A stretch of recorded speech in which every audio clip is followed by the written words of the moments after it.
We recording? Yeah, we're going. Let's go. Thanks, man, for being here, Damon. Girl, thanks for having me. It's such an honor to be here. Such a treat. Seriously. It's like, whenever living in recovery, you look for ways to serve every day. Like I start every morning with the same prayer I learned when I was in prison. I got into the 12 steps.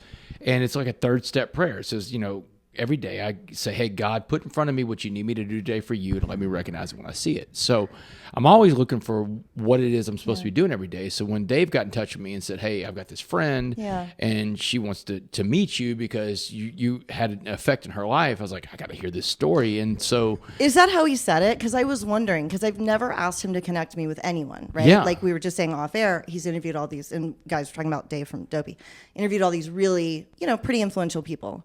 And when I saw your episode, after all these years, I reached out to him and I was like, hey, I have to meet that guy. Yeah. Never asked you for anything.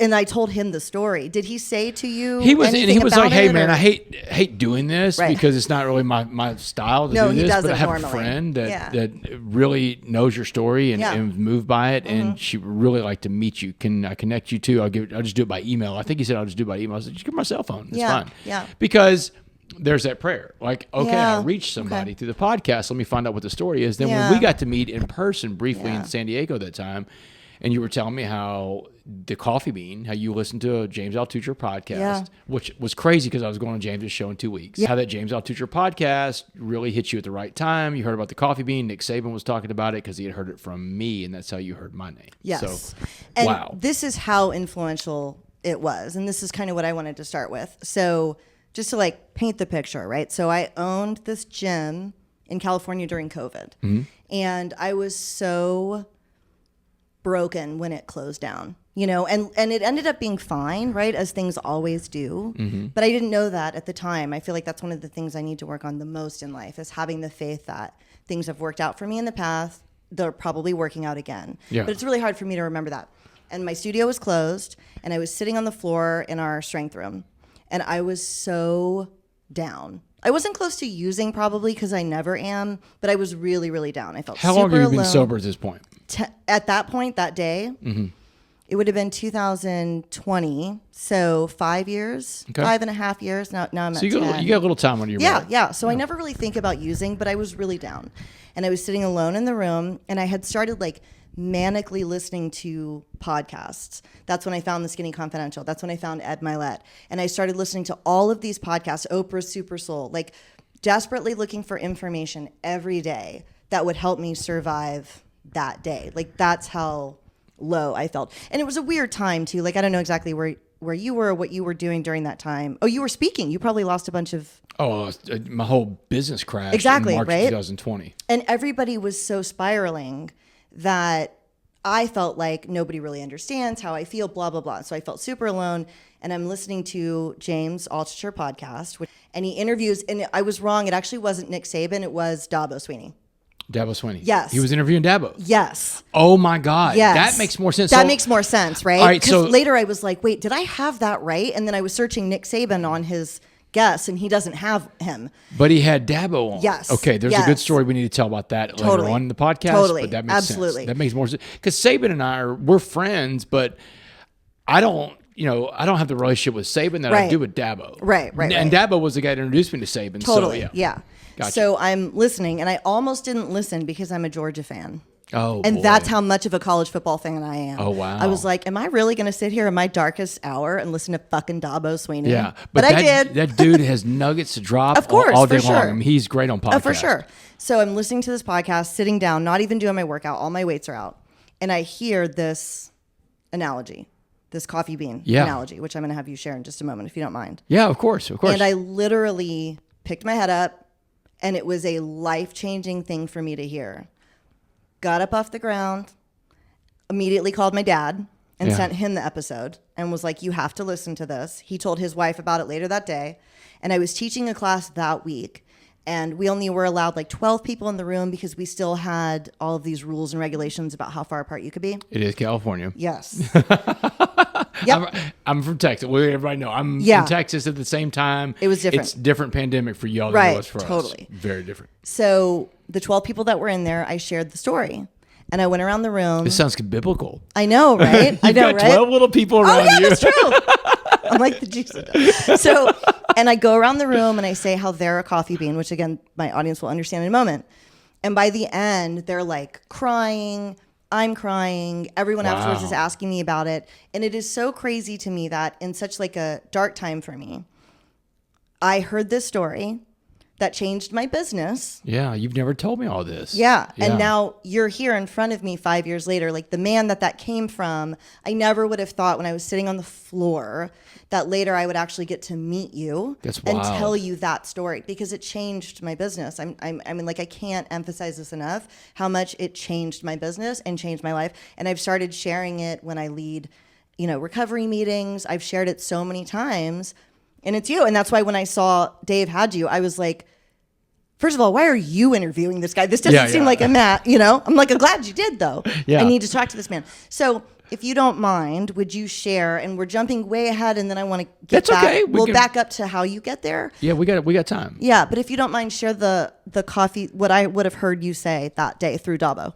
I am. But before I do that, I'm going to tell you that, like, what you said, how you shared at meetings and stuff like that, so I do that too. So whenever I'm on the road all the time, I'm on the road probably 20 to 25 days every month speaking somewhere in America, and I've got this app on my phone, the Share app. So I just type in the zip code, it tells me where a meeting is, and I'm still the kind of guy that wants to go to a couple meetings a week. And I got my sponsor. I talk to my sponsor all the time. I work the steps every year with him. But I was in a meeting in California last week. So I was in Sausalito, and it's a recovery group that I'm going to speak to.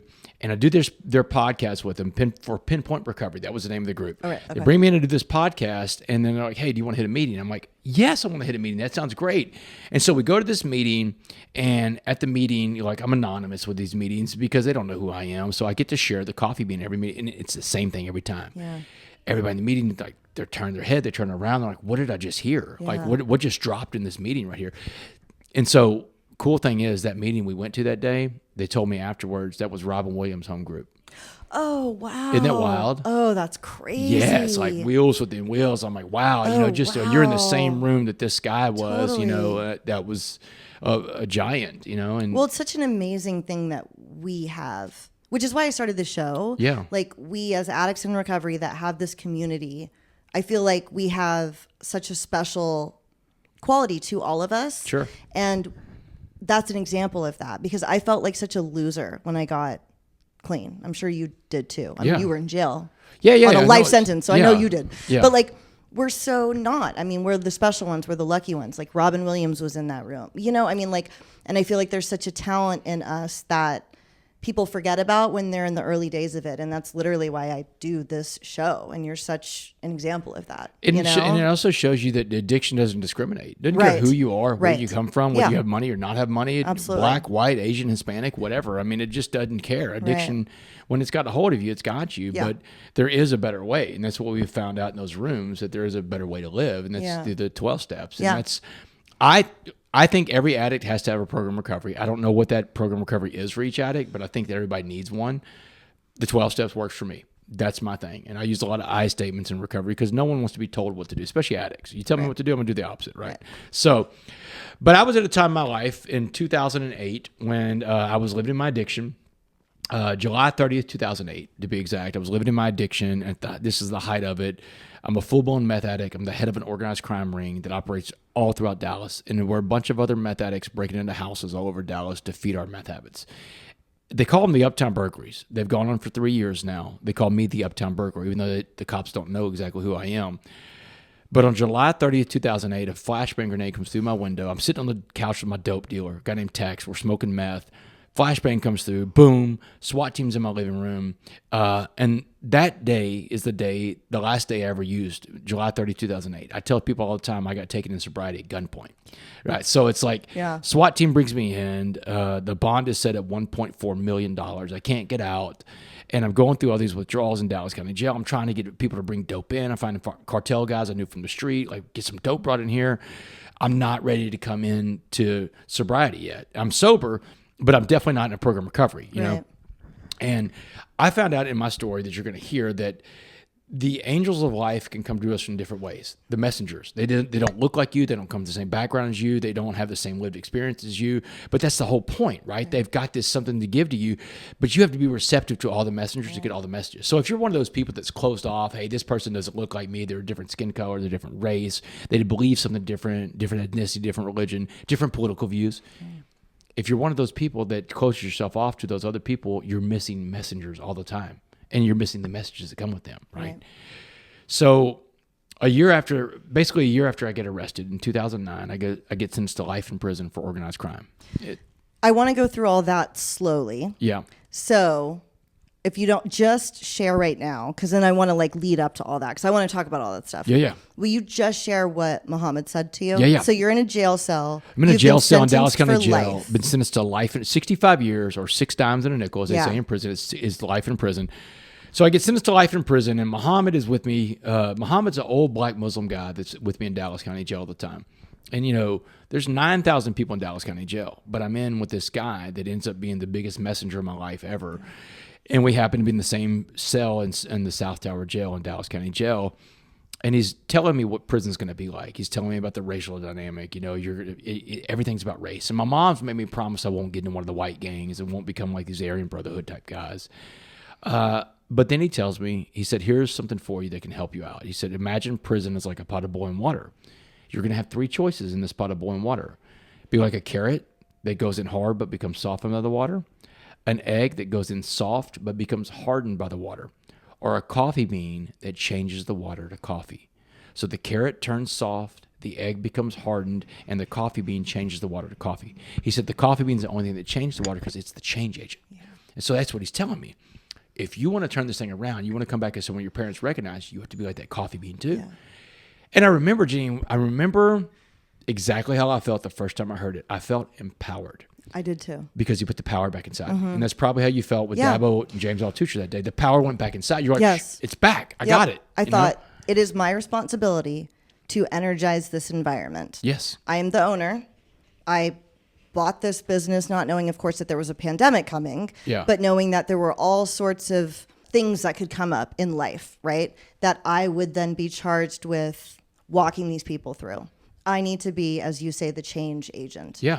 I need to energize the environment. And it reminded me of being in sober living and energizing the environment there also when I felt really down and really defeated. So yes, empowered. I literally stood up, felt empowered, and in that class was going around the room at the end saying how everybody was a coffee bean in their own life. Like my friend Lauren was in that class, and I was like, or, Lauren, who moved here from Massachusetts to be a nurse and go to college. And I was saying how they were all coffee beans in their own way. And it was just such a transformation in that room and for me personally. So that's the story. That's kind of the gist of it. But detail-wise, I want to talk about how you get to that jail cell where this guy is telling you that, because you didn't start that way. Talk a little bit about your life growing up and football in particular for you, because football is big in your life. Yeah, it's big in the state that I come from, Texas, right? Friday Night Lights. Mm-hmm. That's what you think about Texas. You think about high school football, and I grew up in this little town called Port Arthur. In Port Arthur, we're famous for some things. We got some famous alumni from my high school. Jimmy Johnson, the old coach from the Cowboys. Okay. Yeah, Janis Joplin. They graduated high school together. Yeah. That's crazy. They went to high school together. Your same high school you went to? Same high school I went to. Oh, Port that's Arthur. wild. Isn't that wild? Jimmy Johnson and Janis Joplin. That's crazy. Yeah, same part. And your Instagram story last night was so funny when you're flying over Port Arthur. Yeah, so I went to high school with UGK, the rap group. And so represent Port Arthur. Bun B and Pimp C. I went to school. Bun B and I went to school together. Pimp C, Chad went to the school across town, Lincoln. So Bernard, Bun B, and I went to high school together. And whenever I was showing the map last night on the flight that I missed, it showed Port Arthur. I'm like, and in that Jay-Z song, Big Pimpin' and PAT is Port Arthur, Texas. Oh, I didn't know that. So they Jay-Z and UGK do the song together, and so that was like one of their big coming outs. They did Big Pimpin', but every time you hear Big Pimpin' and PAT, it's I never knew what that was. What that That's meant. my hometown. That's a good segue. Now to bring I it know. back. Yeah. Okay. And so and by the way, the coffee bean you talked about a while ago, how it helped you, it goes so well with recovery too. Yes. And I want to come back to that at the end because absolutely. Muhammad is the person that tells it to me, but I want to tell you what happened to Muhammad later on in life. Totally. So I grew up in Port Arthur, Texas. Came from a great family. My mom was a school teacher and nurse. My dad was a sports writer. I was a good student growing up, great athlete. Whenever I was 9, I was molested by a babysitter, female babysitter. All right. And I always like to say, Jeannine, it's not one of those molestation things that happens. Like, other people have very serious stories about when they were molested or sexually abused in their youth. What happened with me at 9 years old with this female babysitter, it wasn't one of those things that my life turned upside down. What happened in my life, because I liked what was going on. I liked this. Yeah, this is like, this is opening up. The problem is that I was being opened up to adult behaviors at 9 years old. I like it until, like, say there's a big door, right? And this big door, kids can't get on the other side of that door. Only an adult can go on this side of the door. It's the adult door. It's got locks on it. It's got chain locks on it. It's got all these bolts and everything. You don't have the keys. You can't get in. But one day, an adult opens that big adult door for me at 9 years old, and that's where adult behavior on the other side. And when you get to the other side of that big door in life, when you get to a point where you're an adult, you can walk through any door you want to.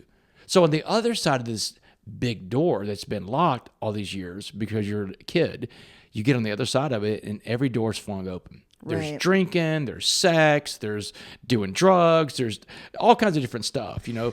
Yeah, that's a really interesting way to put that, because now you are familiar with and okay with the idea of doing things that maybe before you wouldn't have as a kid. Absolutely. But it's like, oh no, I do adult things. Didn't even know that it totally existed, opens the but door. now it's like, hey, it opens the door. Right. And I mean, so, and I liked it. I liked, you know, I like being on the other side of that adult door. Totally, None of my friends were there, right? I mean, so like, I'm the only one that's on the other side of the adult door, and I'm trying all these things. So when I'm 10, you know, hey, I'm into adult behaviors. My dad and his friends drink beer every now and then. I'm going to get in the fridge and have a beer. So when I was 10, I drank my first beer. And then I liked the way the alcohol felt in my system. I liked the buzz that I got from it, right? The high. And I started trying other things. My mom smoked cigarettes. I'm like, you know what? I'm an adult. I'm going to smoke some cigarettes too. So now I'm smoking cigarettes at 10 years old. And she smoked these god-awful Merit cigarettes. Yeah. I don't know who makes Merit or who made Merit, but I eventually smoked Marlboro Lights in the box for years after that. But that's when I began smoking when I was 10. So, but then when I was 12, I smoked my first joint. So now, you know, now I'm into criminal addictive behavior because it's against the law to be drinking and smoking pot and stuff like that when you're 12 years old. I have no clue that I'm in the early stages of addiction. But the problem is I've got a bad belief system. Our belief systems are important, Jeannine, because they tell us how to act, how to think, how to behave, how to respond in any situation you're in. And when you have a good belief system, you make good behaviors because it reinforces good behavior. But when you have bad belief systems, you make bad choices and bad things happen. In my life, my belief system said, hey, Damon, you're just drinking a little beer, smoking a little pot. You're not hurting anybody. You're not even hurting yourself. Besides, what do these adults know? You're like one of them too now. And so this belief system would dog me out for the rest of my life. And here's what I found out about belief systems. Very important. Belief systems, bad ones, are very hard to change. The longer you hold on to a bad belief system, the harder it is to get rid of. Think about this in the idea of like all the people you've seen in life that had a bad belief system. How many people come back from a bad belief system? It's very hard because it's ingrained. Because even the older you get in life, your belief systems, I think, are baked in fully by the time you're in high school. But you get longer in life with them. You've been going all these years on this planet with this belief system that tells you this is how we do things. And then when you want to go against that, you know, your belief system says, no, we don't do that, man. For 30 years, 40 years, 50 years, we've done it like this, Damon. What are you doing now? Come on. What's an example of a belief system? Like, so your belief system was, this is okay behavior. What's an example of a belief system, like a different one? Oh, like, what do you mean by belief system? Belief system.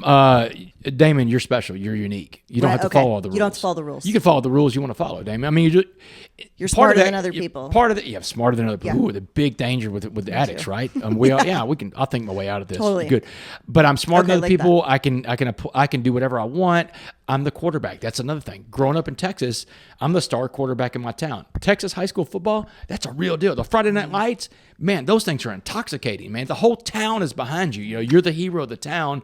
And I did that for 3 years. So it wasn't just like I was the starting quarterback 1 year. 3 straight years, I'm the town hero. I'm the quarterback. So of course I don't think the rules apply to me, right? I mean, because I'm treated differently, by the way. Yeah. In Texas, football is king. And if you're the best football player in the city or in the area even, they're going to treat you a little different. You get pulled over, hey, man, slow it down. I'm going to have to call your dad next time. Right. You know, the cops catch you out drinking. Hey, Damon, get back home, and I'm going to take these beers, and if you do it again, I'm going to call your dad. Right. that's the kind of stuff that happened to Totally. me. Like, yeah, I mean, I'm like, oh man, I'm not going to get any trouble. There's Right. no way about that. And so I carry this belief system with me a long time.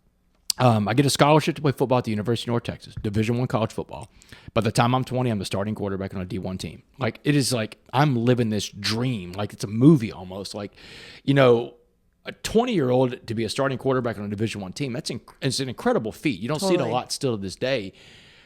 And man, my head was so big. I thought I had arrived. Like, this is your Damon West. This is life, man. You're in the driver's seat now. I thought I'm going to play pro football after this. Yeah. It's all happening. Until September 21st, 1996. This is a big fork in the road in my life. We're playing Texas A&M, third play of the game. I go down. It's a career-ending injury. I never play college football again. So I get up to this fork in the road in life, and I made a lot of wrong turns already because I had never been held accountable for any of the things I did. The drinking, the smoking pot, smoking cigarettes. But now life got really hard, and football was gone. My identity was gone too. Yeah. And now I'm having trouble living life on life's terms. Right. Hallmark of being an addict, right? Totally, yeah. And also the idea of identifying with something. I think that another reason why I love your story, I feel like most addicts identify with some sort of like talent or skill set early on. I mean, most humans do, right? Sure. And then we feel like we've lost it forever. And I want to circle back to this in the end, but your dream comes back for you later in a different way. Sure. And I feel like it does for most of us, right? Like I thought that I had lost my talent of speaking, right? I debated and I felt like I had lost that forever. And I feel like one of the reasons why, like one of the barriers to entry for sobriety is feeling like, well, what's the point? I'm never going to be able to do what I wanted to do. And I found that to not be true. Yeah. But you had identified with football. Now that was gone. What was the injury? What happened? It was your shoulder, right? Separated my shoulder. They go Okay. in and cut my collarbone out. That knocks me Cut off your the- collarbone out? Yeah, I don't have a collarbone on this side, so there's just that's what they do, like with quarterbacks and stuff like that. So it won't, because when your ligaments snap off the bone, your distal clavicle bone, it just kind of sticks up and pokes through your skin. So they're like, you know what? Instead of trying to put this thing down, because you're trying to tie a ligament back to a bone, it just doesn't stay all the time, and it keeps popping out. So what's there instead? Nothing. Do you have like There's metal like, bone or there's anything? like Nothing? A space. There's a space right there. Oh, that's crazy. Some Okay, scar okay. tissue has moved in, Okay. but for the most part, there's just a space right there between my collarbone and my shoulder. Okay. So, but apparently you don't need it, which is weird. That's but crazy. It's wild. But Yeah, that's what they well- do with quarterbacks. So you separate your shoulder, they just cut your distal clavicle off. Okay. And so now you don't have to reattach anything. Okay. And you can see it in my posture. If my shirt's off, the right side Yeah. slouches down a little bit more. But So so you I never play again, basically. yeah, never play again. I separate my shoulder. I try to get back in the rotation in the spring when I come back, but I cut my Achilles in half. Yeah. So after that, it was In over. the same injury? In the same No, incident? this is the summer after that. So September of '96, I separate my shoulder, come back in the spring. I'm trying to get my job back, and then in June of '97, I sever my Achilles tendon. How? I was in the shower, right? I'm getting ready. I just helped my girlfriend move into her new apartment. Took a shower after I got done moving. I yank a towel off the towel rack in the shower. There's a porcelain knob on each side of the towel rack, a bar that goes across. I yank the towel off the towel rack. The porcelain knob on the right side comes out of the wall, falls down, hits the side of the tub, and shatters. And a piece of that shattered porcelain came off so fast and so sharp. Oh, no. Sliced my Achilles into. I look down and the bottom part of my Achilles is wiggling, and it's just shooting blood. And I'm screaming, and the girl I was dating at the time comes into the bathroom and screams and runs out. I'm like, hey, get back in here! I Like, need your help. like I'm dying. Dude, have you seen the movie Hostel? Nuh-uh.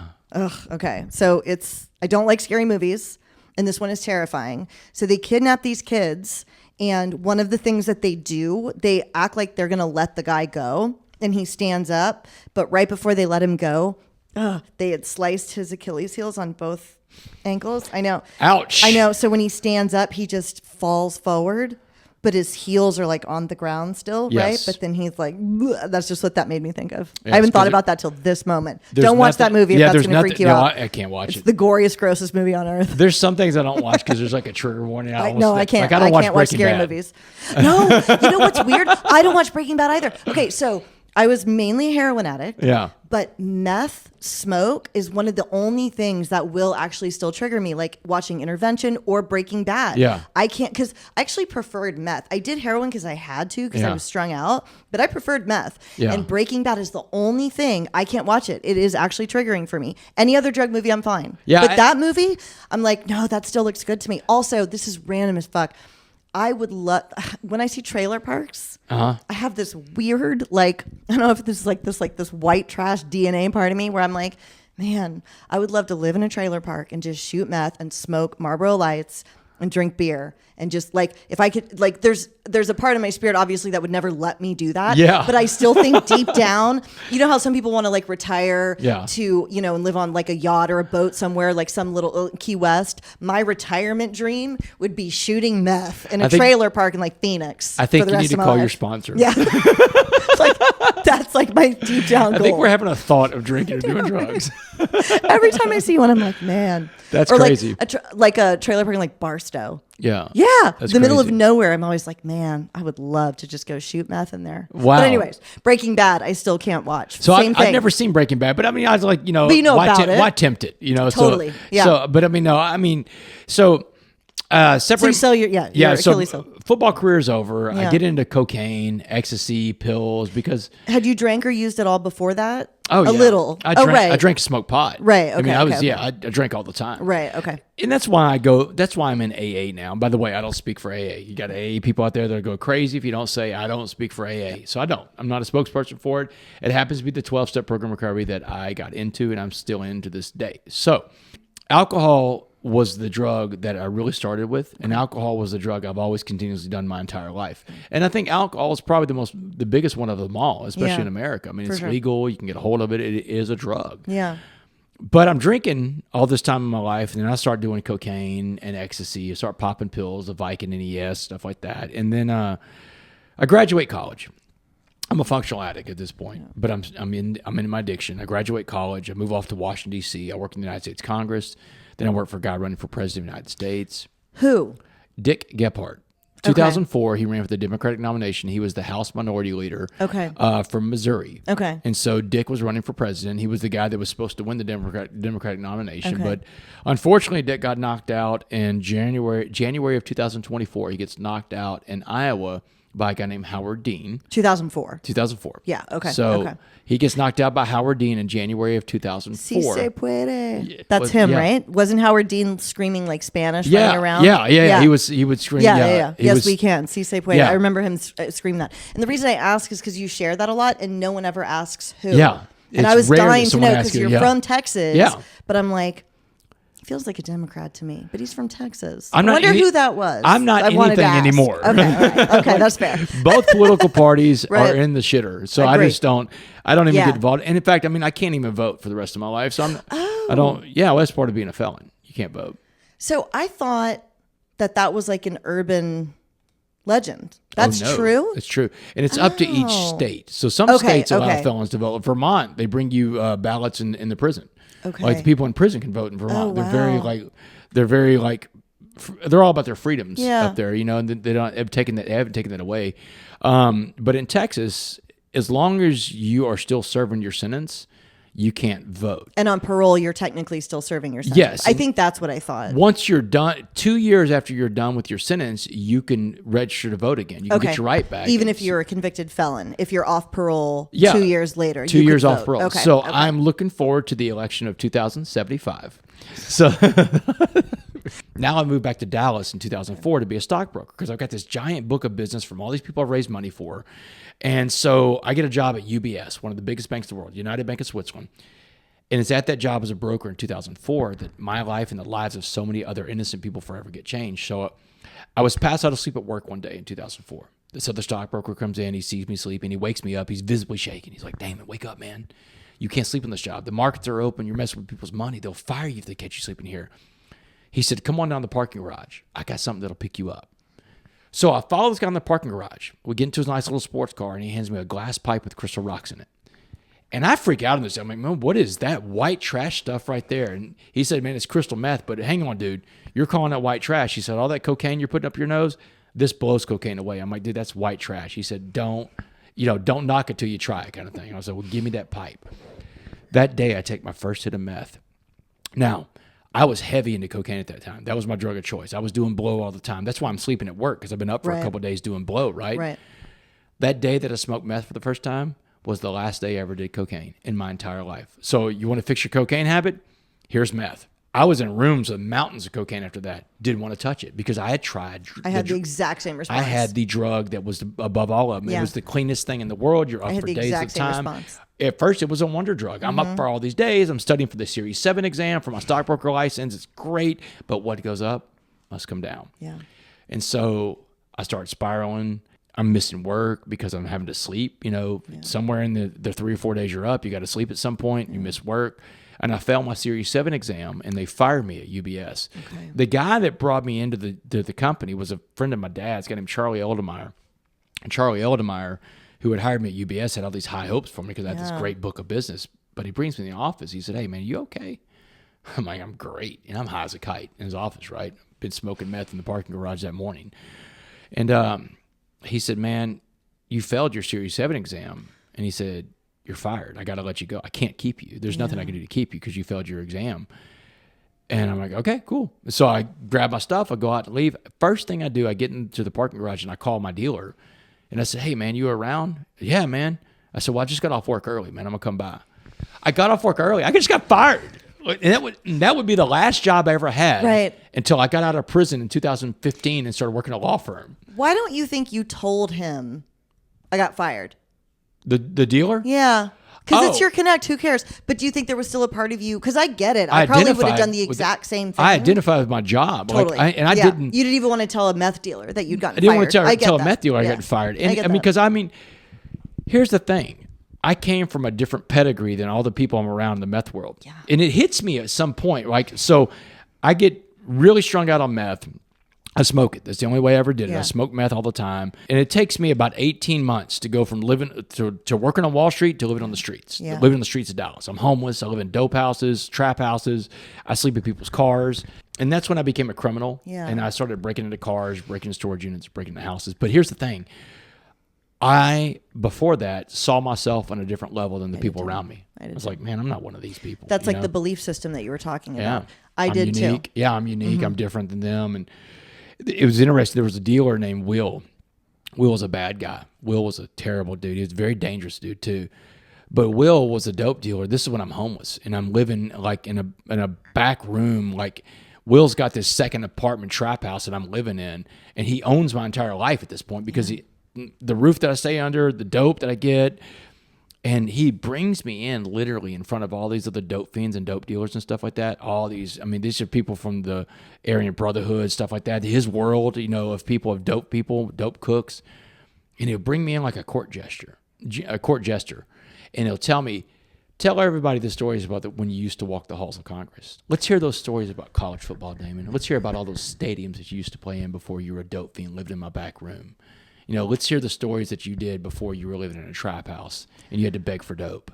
And how did you feel when you would tell your stories? Humiliated, but I did it every time because he had the dope. And I knew that if I did it, he'd give me some dope. And that's what he would do. Was there a piece of you that felt, though, because for me, sometimes I would share stuff like that too, because I did well academically. And so I would be in like a shed or a garage with people smoking meth. And I would talk about, I had done really well on my SATs, and I went to GW in Washington, D.C. Actually, I went to George Washington, and I would share things like that. And there was a part of me that was so defeated sharing it because I couldn't believe what I had lost. But it also still kind of kept me different that I had even done any of that.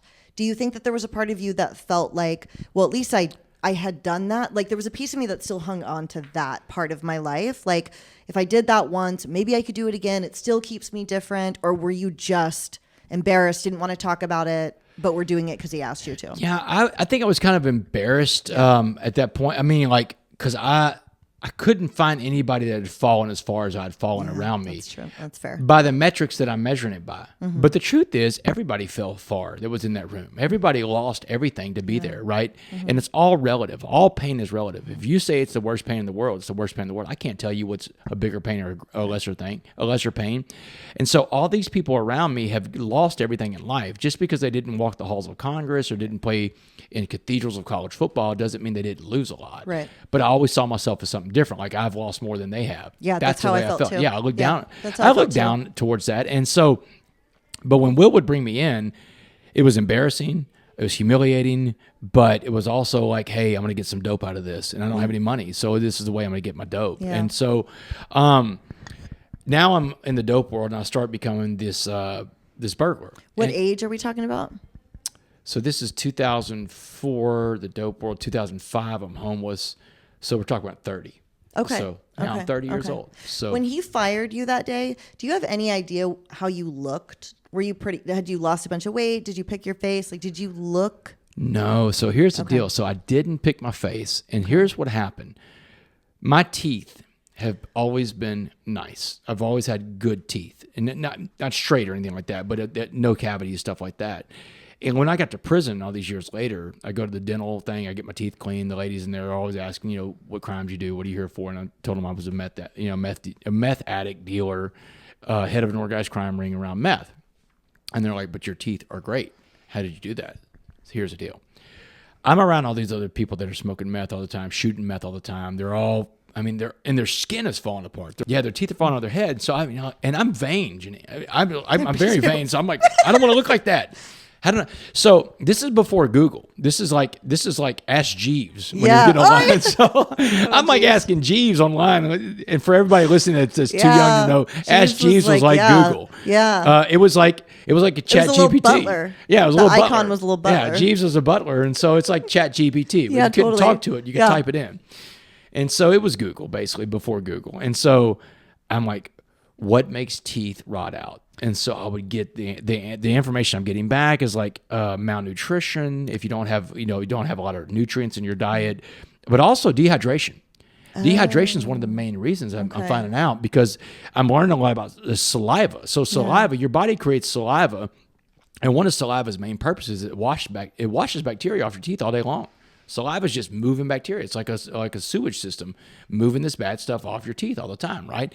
And whenever you're tweaking out and you're up for days at a time, you're not drinking water. No. You're not doing anything. You're breaking blinds, looking out of them, Totally. But no one's drinking water. You're dehydrated for days at a time. And so when you're dehydrated, your body's going to start pulling water from different places.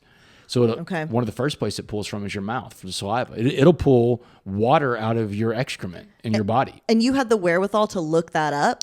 Yes, because I didn't want to lose my teeth. Okay. And so interesting. I'm like, okay, so I need water. Yeah. So if you talk to people from the crime world back then, from 2005 to 2008, and you said, hey, I met this guy named Damon West, and you're like, oh yeah, I remember Damon. He was the guy that carried a gallon jug of water to all the crime scenes. That's hilarious. Like I'm breaking into places with a gallon jug of water. Yeah, I'm like, that's so funny. But I don't want to drink it, but I'm chugging it. Totally. Yeah. I'd go to every day that I could, man, and it wasn't every single day, but most days I'd stop by Luby's and get a Luann platter.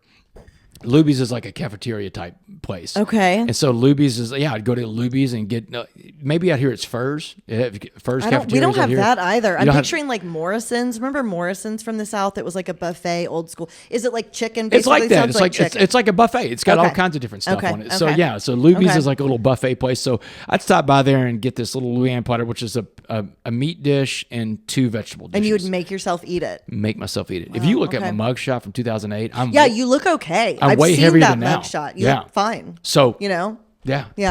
But that's why, because I took care of myself to Yeah. the point that I didn't want to like have these picking scars going on. I didn't want to lose my teeth. Yeah. And so vanity was the reason why I get to hold on to that. It's interesting though. It keeps you using longer sometimes though, because you're not clearly an addict, right? Like I ran into that a little bit because I would pick my face sometimes, but then sometimes I didn't. And I could sort of present like I'd be skinnier, but if I had to, I could walk up to you in the lobby of this hotel and be like, hey man, I ran out of gas. You have like $2? Yeah. And I might seem like this. And so it kind of kept me embroiled in that lifestyle like a little bit longer. Why didn't you ever end up using needles?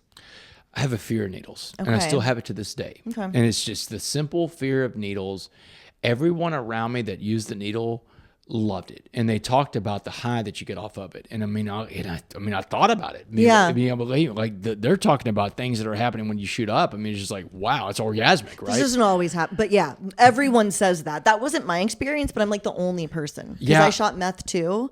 But I was like the most annoying chick to shoot meth with, because if some guy thought that we were going to end up having sex, we weren't. Yeah. I was going to shoot your meth, and then just, this is so sad, I would talk about like my dad and like my parents and like growing up. Yeah. But everyone else says what you just said, so I know that that's really, really common. Yeah. But everybody around you was shooting up, and you just so never many did people it? around me shot up. But I smoked. that's good. I smoked. Yeah, and I was just afraid of needles, and I totally. still had this fear. My wife is always like making fun of me when we go out. You know, if I have to go get a shot or something like that, I'm like turning my head. I can't watch when they draw blood from me. I'm like, yeah. And it's just like, and it's really almost like childish to have that big a fear, but that fear kept me from ever sticking a needle in my arm. Totally. Here's the deal that I learned too, Jeannine. Your situation is rare to come back from the needle. Yes. Most people never come back from the needle. It's like the Neil Young song, "Needle and Damage Done," right? Yes. So no, you're right. The needle is hard to come back from. Yeah. Smoking is hard to come back from, but not as hard as a needle. Yeah. I mean, so, and the other thing too, the needle people, the shooters, you know, the ones that banged it, their bodies looked a lot worse for the wear. Yeah. I mean, like they ran harder than I was running, and I was running pretty hard. Yeah. So you start to get into crime. And it was petty crimes at first: Yeah. shoplifting, breaking into cars, breaking into storage units. Then it escalates to the crime of breaking into people's houses. Now, listen, Jeannine, when I broke into people's homes, my victims, I didn't just steal their property. I stole something way more valuable from my victims, something my victims can never replace. That's their sense of security. Yeah. And I stole it from them. I can't give it back to them. I can't change what I did. So my victims have to live with that for the rest of their lives. So before I get into the burglary game, you have a preservation of life instinct. Everybody does. And that's why addicts are survivors. You know, you see people in the streets, they're still survivors. You know, you're like, how do people not die on the streets? Because of preservation of life. My preservation of life instinct kicked in when I was like, okay, if I'm going to do these burglaries, I got to figure out how to do this and not get caught. So one of the first burglaries I ever do is I break into a U.S. post office. I steal a mailman uniform, a mailman bag, a mailman hat. I become a mailman. That was a good hustle. It was a great hustle. You had really, really good hustles. That's one of the things that I wanted to ask you about. So that was just my thought. Well, my thought, I'm thinking about who can move around in society with impunity that no one's going to recognize. Who's a ghost? Right. The mailman's a ghost. Most people don't know what their mailman looks like, you know? A mailman's changed. A mailwoman changes, right? So a mailman can move around without anybody suspecting anything because they're supposed to go door to door. Right. Like, it's just like, and I want to get to the doors. Right. Who can get to the doors? So what would you do? Just knock on the door to see who lived there or something? What was like your... Oh, no. At first, the mailman uniform was because I was breaking into condos and stuff like that. So in the condo game, the condos in Uptown Dallas, a lot of them have these mail kiosks. And the mail kiosk is a room the mailman can go into. Now, the mailman goes into the room. There's a bunch of slots in the room for mail, for people's mail. On the outside, you have your key to your one little box. You can open up your one little window and pull out your mail, close your box up, right? But on the inside, all the boxes are wide open because the mailman brings the mail and puts everybody's mail in there. If I can get into that room, I can find out who's home. Okay. I can find out who's away. Oh, okay. Like if they're traveling or something. Oh, inside that room, you have notes in some of the slots. Out of town from this date to this date, hold our mail. Okay. Or a big stack of mail that's shoved in, like there's no more room in this slot. Right. Well, that person's probably not home. Right. And so that's how I'd pick some of my victims in the early days of doing this thing. I'd become the mailman. How would you get into their houses? Oh, we're in condos. So in the condos, first of all, or through their door, I guess I should say. Yeah. So first of all, to get into the condo building, I don't have a key fob or anything like that for the electronic gate, but I'm the mailman. I would sit outside and wait till the real mailman left. Okay. And as soon as the real mailman was gone for like 15 minutes, I know he's not coming back. I'd get out of my car, dressed up as a mailman, walk around the block and come in to a different side where the mailman left from. And people are getting the gate for you. Totally. You're the mailman. You got the bag of mail, man. Totally. Hey, good to see y'all. I'm talking to people all the time. Right. So now that I'm inside, I'm a Trojan horse. I get inside the mailroom because I can pick a lock really quickly. Get inside the mailroom. Now I'm in there. I found out who's home, who's not. And that's when I go write the numbers down of the places that no one's home. And over a weekend, I had a box moving truck, a bunch of dope fiends in Dickie overalls. We had dollies. We had everything. We looked like a moving company. Yeah. And we would go and knock off those places that no one was home. You would pick the locks. You Sometimes, could pick a lock. sometimes pick the lock. Other times, what we would do is, so a deadbolt goes against the wood of the door. We would take, and my partner in crime, Dustin, showed me this thing. And so basically, you take a long, thin screwdriver, the kind you would work on a computer with, and if you put it and you get back behind the deadbolt, between the door and the deadbolt, you go down into the deadbolt. There's a lever in there that controls that throw that goes into the door frame. Okay. And so it's real easy to get behind there, and it leaves a little circle. And so that little circle, though, would be very important in this case because that becomes a signature crime. Oh, no. Signature crimes are the crimes where there's a signature left behind, a distinct crime that's committed. Okay. Dallas police is collecting all this evidence over these years of these signature crimes of these they think they're drill holes, but they're not drill holes. They're just a screwdriver that got put back there, and it took about 15 seconds to open a door like that. Okay. It's very fast. It's easy to disengage a door like that. And you had a reverse, because some of this shit you were talking about, I'd never heard of. Had a reverse peephole viewer so I could see if someone's inside. Yeah, a reverse peephole viewer, you buy them at head shops. That's crazy. Stick it up to the peephole, you change the glass. Now you see into their living room where they could once see out in the hallway. You're seeing into their house. And you had a micro or a parabolic mic. Yeah. I had a parabolic mic. I would, if I, really unsure, I put the parabolic mic up. I had a wireless camera receiver so I could see. Like you would put a little wire under and see what was in it? A wireless camera receiver is this like an electronic device, kind of boxy, like an old cell phone size, and it had two antennas sticking out the top of it. And it scrolled all through channels of every frequency in the air. And if someone had a wireless camera, so wireless cameras transmit through the airways, you grab the image that's going through the airway, and you can see where wireless cameras are all around you. See what they're seeing, or you just see that there's a camera, or see what they're seeing. So if I'm outside of a condo building, I want to know where the cameras are. Like where am I going to show my face early on? If there's a wireless camera that's transmitting, I can see what corridor that camera looks down. Okay. So I already know where the camera is. Wow. Where did you learn all that stuff? Man, in the dope world. Yeah. You've been in the dope houses, man. This is like a crime school in there. I know, but I was doing like the junkiest small time stuff. But I think it's because I was a heroin addict. I didn't have as much time. You guys have like 12 hours, 13 hours fucking around, tweaking out on things. Oh, yeah. I needed $20 in like an hour. Yeah. And I had to leave. Otherwise I was getting sick. Yeah. There was like so much stuff that I didn't. So meth addicts are up for days at a time. Just figuring stuff out. And so theft and meth go together like rats and trash. Totally. That's an accident. You can take that to the bank. Totally. That's totally true. In some of these meth dens, and I talk about it in one of my books, The Change Agent, man, this is like, in one room, they're going through people's mail because stealing mail is a big thing. And that's another thing. I know. I'm surprised you didn't just take the mail because that I did know. Oh, I did take mail. Oh, you did? Okay, I took some mail. Did both, yeah. I filled the mail bag up with mail. Like I'm reverse mailing. Right. Like they're getting their mail for the mailman. Taking it right back when out. I see credit card applications, tax stuff coming in, and there's some identity theft stuff going on too because that's the meth world. And you go in these dope houses. One room they're going through mail. Another room they're making checks. Another room they're actually creating driver's licenses in there. They got the plastic to make driver's licenses. They're applying for credit cards. It's like there's like an office building in there. And it's all these dope fiends hanging out, tweaking away.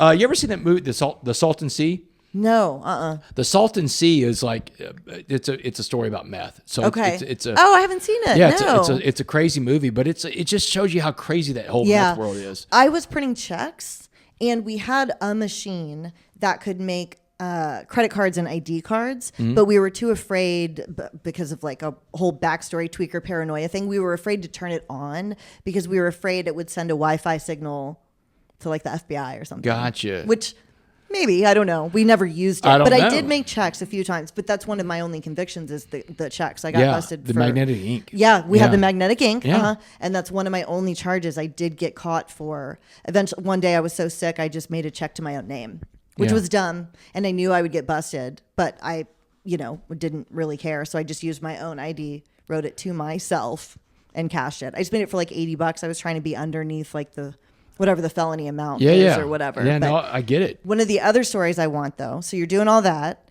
is the stealing the car back from the Texas Rangers. So this is one of the things I was doing whenever we were doing this. Now, look, I've got myself back on my feet again. I don't live at Will's little back apartment. I've got my own little apartment. Oh, you got a place? Yeah, I got money. My own like you got an actual apartment? Yeah, I have a roommate, and she's also in the dope world too. From crime, you made enough money to rent a place. Yeah, enough money to rent a place. So I got because these burglaries.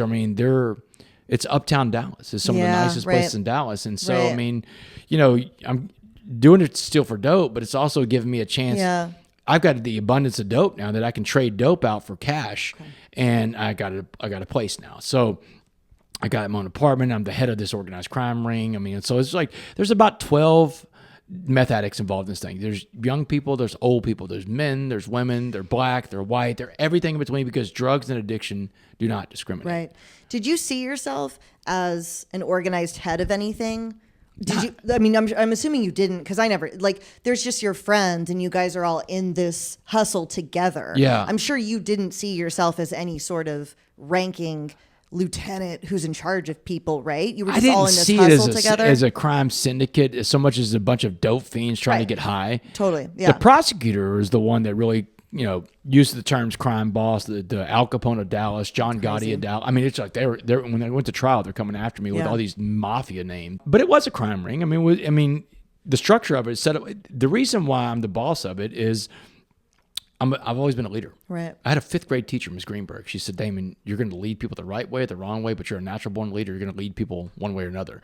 So I've done both. I've been the quarterback, I've been a good guy, and I've been a bad guy. Right. And so I become the leader of this ring. I'm the guy default guy everybody turns to. Hey, Damon, you know, because I'm the one getting out, finding out where the next hit's going to be, because I'm exploring.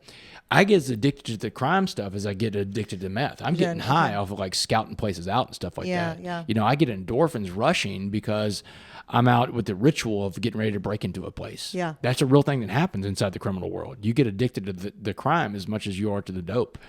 And so this is going on. I've got this dual addiction thing going on, and I'm into this whole thing. I'm into this role.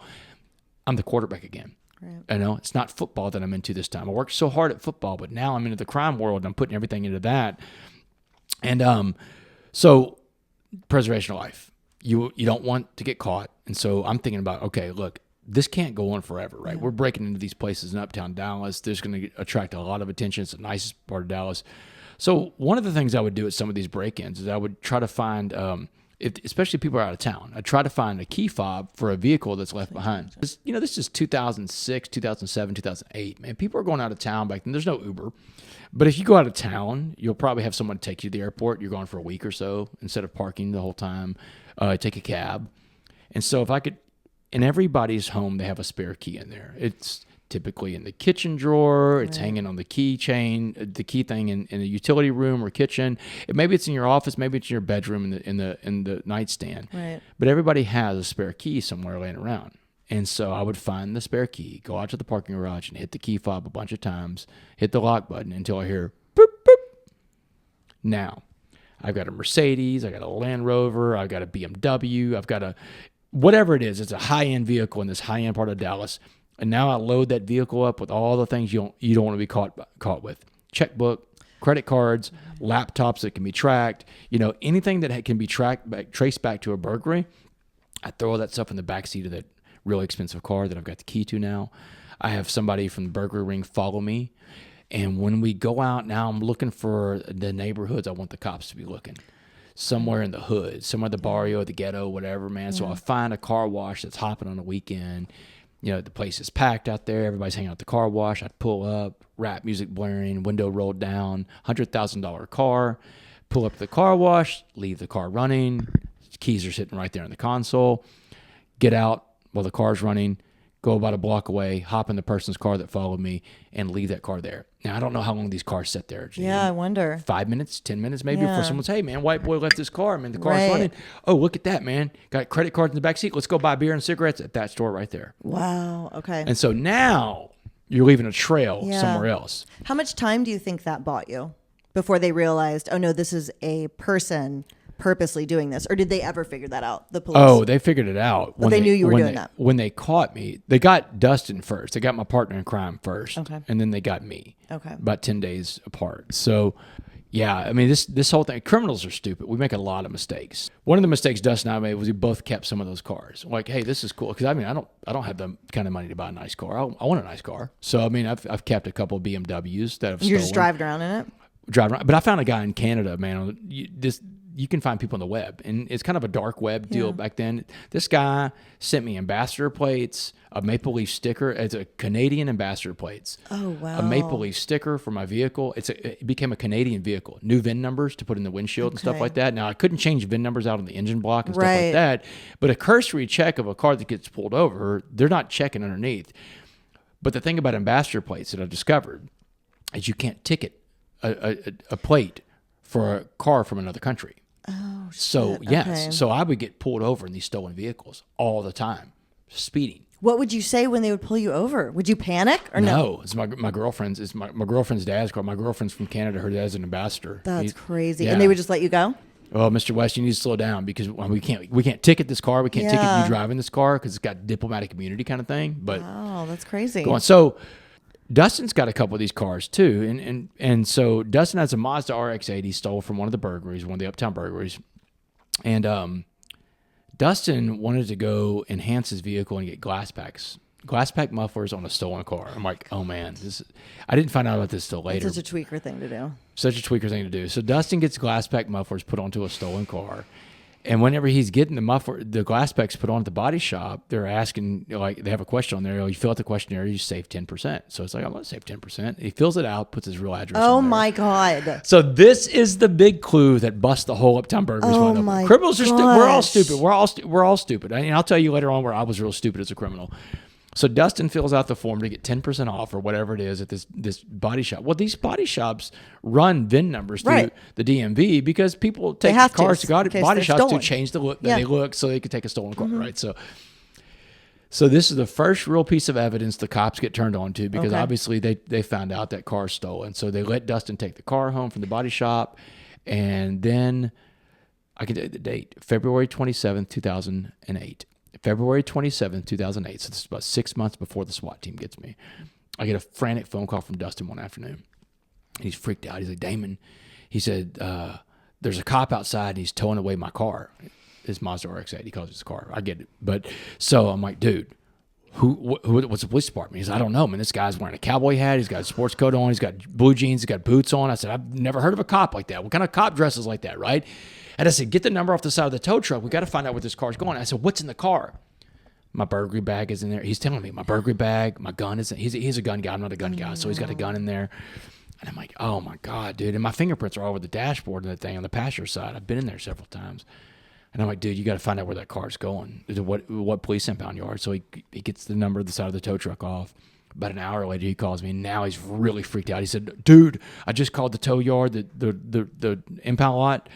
The Texas Rangers got on the phone, and they said, this is the Texas Rangers. That's our car now, and we're coming to get you next. Oh, my God. And hung up on him.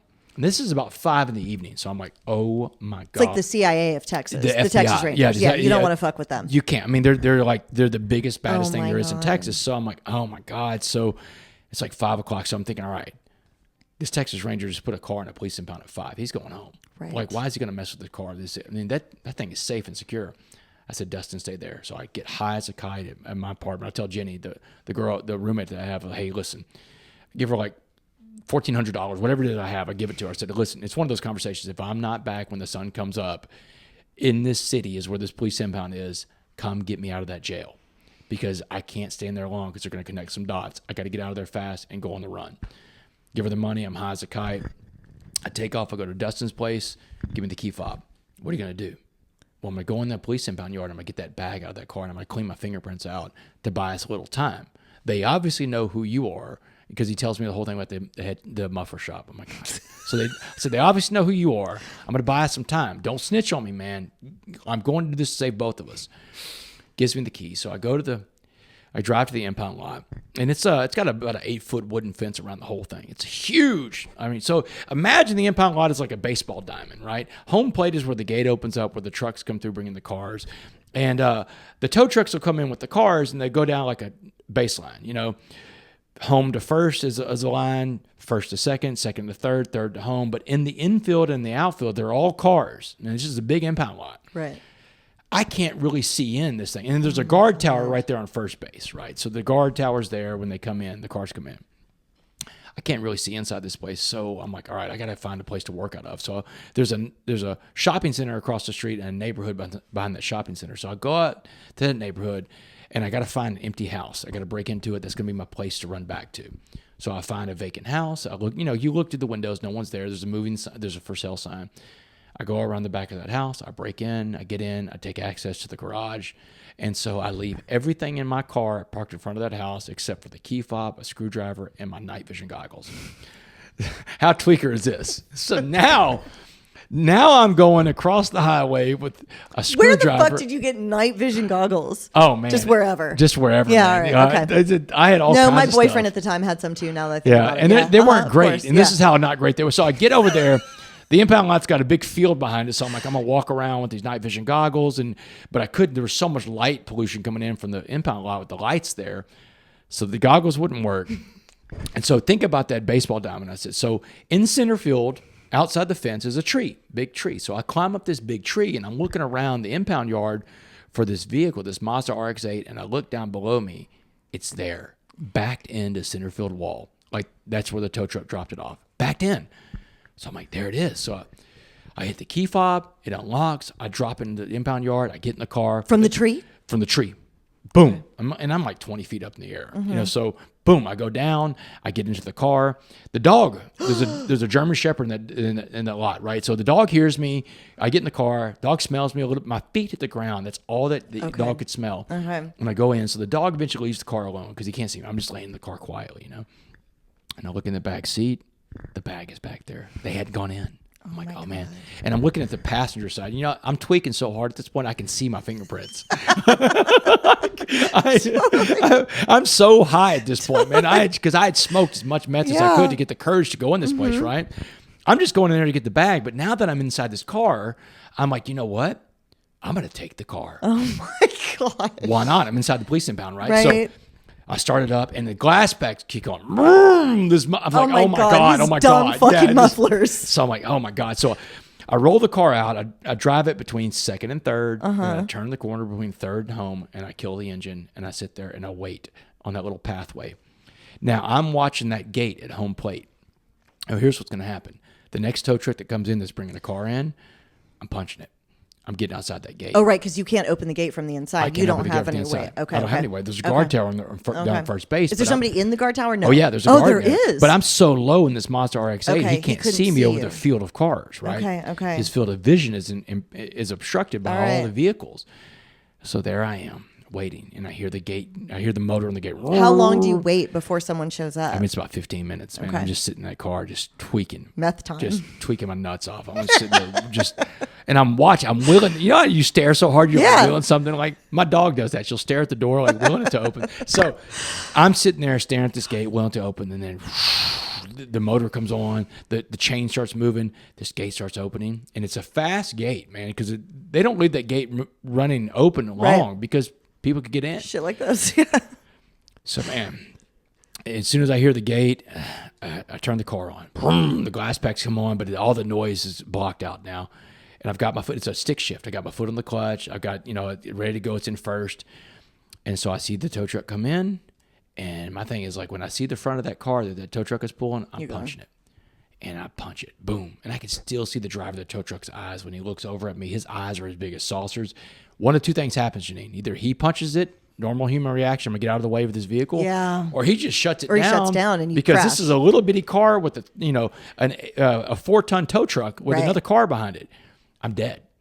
But he does the normal human reaction. He hits the gas. Now he's pushing that tow truck and that car down first base line. I hang a hard right at home plate, and I'm spinning out. And when I look up from all these donuts I've turned, I'm in the parking lot of the impound lot. Oh, my God. I'm out. Man, now I drive this car to the neighborhood. Gosh. Remember, I've got a house. Yeah. I take it to my new house over there that I've already broken into. I back it into that garage, and I clean that car from head to toe. I'm talking about I take the tire tool out of it. I take the spare tire. Yeah. Anything could have been touched by anybody. Yeah. And the sun's starting to come up when I get done, a little after 6 a.m., right? And I get done, and I leave, and I call Dustin. You leave the car there in that house? Leave the car there. Okay. I hop in my car, but I've got everything from. I got these CDs, I got the Burley bag, I got tire tool, I got the spare tire. There's nothing left in that car. There's a car there, but there's nothing left in it. And I got the key fob, and so I leave. And that was the the match that lit the fire. Okay. Because now I just stole a vehicle from the Texas Rangers. Right. The Texas Rangers worked with the DFW Auto Theft Task Force, and that's what got everybody's attention. Now, this Uptown Burglary. Now they're putting it together. And Dustin is their key. They've got Dustin in jail. No, they've got Dustin under surveillance. Right. Oh, right. Okay. So Dustin is their key. Okay. And so. In the end, it's the vehicles that did us in, right? Yeah. Me stealing the car back from the Texas Rangers, that's too much. You can't kick those people in the face like that and expect nothing to happen. So 6 months later, I go down. Interestingly enough, fast forwarding, later on when I would write the book that called The Change Agent, it comes out in 2019. I'm already out of prison. And I work at a law firm. Excuse me. The lawyer that I work for, Chris Kirchmer, he's like, hey, man, you think you might want to alert that impound yard that this story's coming out? Well, yeah, that might be a good idea. So I said, let me call him. So I call up this impound yard that I stole their vehicle from back in 2008. So this is 2019. This is 2008. This is 11 years later. 11 years later, yeah. So I call up, person answers the phone there. I said, hey, listen, my name is Damon West. I work at the Provost Humphrey Law Firm. Here's the switchboard number for the law firm. Call the front desk, ask them for me, and tell them to connect you to me, and I need to talk to you. Why am I doing this? So I want you to see this is legitimate. Right. So they do it. My phone rings. What's this about, Mr. West? Okay. So I said, I've got a weird question for you. I said, has someone ever stolen a vehicle out of your impound lot? The guy said, Mazda RX-8. No. He said, it's the most amazing and daring theft we've ever seen. And he said, man, it was so wild. He said, but we fired the guy that was involved with that whole thing. I was like, dude, what? He said, well, it had to be an inside job. I said, no. I said, the guy you fired, is this the only thing they've ever done? He goes, oh, no, we had a lot of problems with this guy, but that was the last straw. Okay. I'm like, okay, I felt better about it. Yeah. So, and I'm in recovery, so I can't lie to this dude. So here's the thing I said. There's a guy that was in prison in Texas, and he told a story about this time that he stole a vehicle from your impound yard, and it was a Mazda RX-8. And he said, yeah. He said, but you're saying it's not an inside job. I was like, yeah. He never said it was an inside job. He said, then how did he get by the laser beam? They have a 4-foot perimeter beam that goes around the whole fence on the inside. How did he know not to go inside that perimeter beam? I'm thinking to myself, because he got damn lucky. He got lucky. He didn't. He said, well, tell me how he got in. I said, well, I did the baseball diamond thing. I said, tree out there? Is a tree still out there? He goes, yeah, there's a tree out there. I said, that's how he got in. He dropped in from that tree. He goes, man, that's like over 20 feet high. I'm like, he got in like Spider-Man, dude. So I told him the whole story, told him about how, this guy, I didn't say it's me. I said, this guy takes his vehicle, gets out of there, goes across to his neighborhood. He said, oh yeah, the car was still there the next day. I said, really? He's looking at the report. He's pulled it out of the file now. And he said a work crew that was coming to work on that house that was for sale found the vehicle the next morning. Wow. I said, does it say what time the work crew got there? It was right after 7 a.m. Oh, my gosh. The work crew. I left. You had just left. 6:30.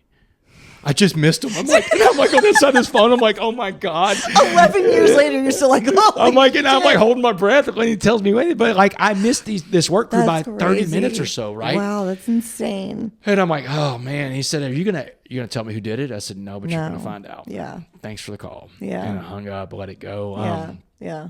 And look, I'm not happy or proud about the thing I did, but looking back on it, here's what I'm going to tell you is this, that addicts, we want what we want it, and we'll do anything to get it. Mm-hmm. And so, but you used that later to your advantage with this incredible career that you put together. Yeah, it's the addict hustle. Yeah. It can be used for evil or it can be used for good. Absolutely. And so I think it's totally okay to highlight the times that we used it for, not evil necessarily, but that we used it in a crime like this, but you still have that hustle later, and that served you later. So no, it's totally not that you're proud of it. It's also still funny as shit too. It's a funny. It's a funny story to tell. I mean, like this is not like I'm not going to go into details about a victim's house I broke into, but you're still in this car. It's this tweaker behind the wheel. Here's what I'll tell you why.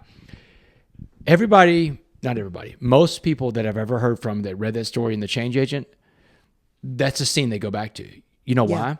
Because Damon West is morally ambiguous. Morally ambiguous. Tony Soprano is morally ambiguous, right? Yeah. Tony Soprano is a bad guy. He's a mob guy. People die around Tony, right? But Tony also takes his daughter to soccer practice. He loves his wife. He's always hanging out with his family. We see him in the kitchen. We root for him. We root for Tony. Yeah. People that read that story, they're rooting for me. They're like, I know you're doing wrong. I know you shouldn't be getting away with this, but I'm rooting for you to steal that car that night out of that impound lot. And that's the thing, comeback stories are in our DNA. Yeah. We want to see someone come back. Totally. We want to see them turn it around, the redemption part of it. But the redemption part of it would be a while for me. I've got to go and get taken down by SWAT. Yeah. I go to trial, get sentenced to life in prison. I go to prison. Prison's the hardest thing I've ever been through. I got to fight for my life inside that place because I can't get to one of the gangs. It takes a while. It takes 2 months of just constant fighting in there. But after the fighting is over, I've earned my right to stand alone. And that's when I start working on myself, and that's when I found a program recovery. Right. That's when I start getting the answers, right? Now I understand why I am like I am, why I think like I do. And that's the thing I learned about this old Army Ranger that was in there serving life. He was going to AA, and he was trying to talk to me about going to AA meeting one time. I was like, I don't need that. I'm not an addict anymore. And I asked him, though, I said, how do you know if you're an addict? He said, it's easy. If you think about using, you're an addict. If you think about using, you're an addict. That seemed like a very low bar to me to set. But then I've got a cellmate in prison that's a big cocaine dealer, and I'm watching him do blow one night, and I'm sitting there thinking about doing his blow, and because the voice in my head is telling me, come on, man, just one line for old time's sake. Right. And I'm like, man, so I find Ranger the next day on the rec yard of, hey, man, I had these thoughts, and they're not going away. He said, you're one of us, man. Come on, you're one of us. So I go to my first meeting in 2011. And I started getting the tools from the program recovery that changed my life forever. Right. I started living in the solution instead of living in the problem. Right. And it was really eye-opening to me because that was the liberating thing. What I was going to tell you earlier, the coffee bean and why it hits you so hard in 2020 when you hear it 5 years into your sobriety, right? 5 years into your recovery, is because it's the perfect message that goes with recovery, right? The power's inside you to change the world around you. In recovery, in my 12-step program recovery, I'm always trying to find the role that I play in everything, in my problems and everything in life. That's why in the 4th step, I'm writing down all my resentments, my fears, the things that hold me back. In the 5th step, I'm telling somebody about them, and I'm working a personal inventory. I'm working through all this stuff, and I learned about a personal inventory in prison. I can work through a personal inventory. I can plug any resentment I have into this thing, and I found out why why something bothers me, or a person or a place or institution bothers me. And once I find out why they bother me, then I can find out the role that I play. I had a very big resentment against the judge in my case. The judge in my case was someone I used to hang out with, and it's not important to tell you all the stuff he did, but I had a resentment against him. Yeah. But when I got into prison, my sponsor in there was like, hey, man, let's work this judge through a personal inventory. And by the time I got to the personal inventory, my resentment was strong against him because I'm an ex-con. It affects my future earning power. It affects my ability to be in society again. It affects the fact that I may not ever find someone that wants to be with me. Right. So I have real reasons. Everything. It affects everything. Yeah. And all these basic instincts. But then there's another column in the personal inventory that we have to find out what role do I play. Yeah. Well, I was a criminal. Right. I broke into people's houses. I violated the social contract. I stole people's sense of security and their property. And when you do all those things, you have to go and get punished for that. And you do that in a courtroom. And I walked in a courtroom that day, and the sign said, Judge Mike Snipes, Criminal District Court 7. So if I don't do all these things, I don't end up in Snipes' courtroom. Right there. And Snipes doesn't have any power over me to do the things he did. And I'm like, that was incredible. For me, the personal inventory was liberating because I could start plugging all these things. And once I found the role that I play, that's the role that I play is the one thing I could fix. The one thing I can change is the only thing I can control. Addicts love control, don't we? We love being in control. But in a program recovery, we have to give up control. We have to give up that idea of control because it's not real. We don't control. There's 4 things we control in life. And I learned this from working the Serenity Prayer. My sponsor was like, hey, man, the Serenity Prayer is 3 parts for a reason. God grant me the serenity to accept the things I cannot change. He said the things you can't change are on God's line. Stay off of God's line. You got your own line. And he wrote a line, right? I wanted to ask you about he this. drew a line on the chalkboard from one side to the other, and he said, that's God's line. Stay off of God's line because you get your own line. That was the first part of the prayer. God grant me the serenity to accept the things I cannot change. God's line. He said, the courage to change the things I can. And he goes and erases a little inch out of God's line. And he chose me. He said, your line's an inch, man. This is all you get, man. God gets the whole universe. You got an inch. And he said that little 1-inch line represented humility. He said humility is when we were right-sized. And when we are right-sized, we can be useful to other people again. Yeah. And so he said, on your little 1-inch line are the 4 things God gives you every day to work on. these are the 4 things you can control: what you think, what you say, what you feel, and what you do. And if it's not one of those 4 things, God controls it. He says, so what I'm telling you is this: the biggest part of the prayer for us addicts is the last part of the prayer, the wisdom to know the difference between God's line and your little line. Jeannine, I go up to decisions every day. In fact, I had one this morning I had to make. I go up to the decision, I look at it and say, hey, that's not on my line. Right. And I walk away. What was the decision? I saw someone stealing something at Starbucks. Oh, shit. Yeah. Okay. I saw someone stealing something at Starbucks. And you decided that's not my line to deal with. Not my business. What'd they not my steal line. at Starbucks? They stole someone else's, so. Oh, shit. They stole, I don't know what it was, what the drink was. But they just walk up and took a drink. But they walk up and took the drink, and then someone else came in, and it was gone. It was gone. Okay. And they're like, well, I just set it there. And they're like, we'll go review the cameras because that person just came in, and it looked like a vagrant. It looked like someone that wasn't, but that's not on my line. Right, yeah. Why am I going to get involved in that? That's not on my line. Being on your line is minding your own business too. Yeah, yeah. Like, stay out of other people's business, man. Yeah. Do you have time for me to ask you a little bit about when you were in prison? How much time do you have? I don't know what time it is. Yeah. We got about 15. Yeah, about 15 more minutes. Okay, cool. Yeah. So you kind of touched on it for a second. You didn't want to get in any gang when you were in prison. And I want you guys to read both books, 6 Dimes in a Nickel and The Change Agent. And you've written a third, correct? Right? Well, I've got 6 books out there, but my favorite book of all of them, Change Agent and 6 Dimes in a Nickel. In that order right there, because they're almost like a continuation. Totally, yeah. Yeah. Your mother asked you to not get involved in any white hate groups and your brotherhood gangs. This was my question for you, though.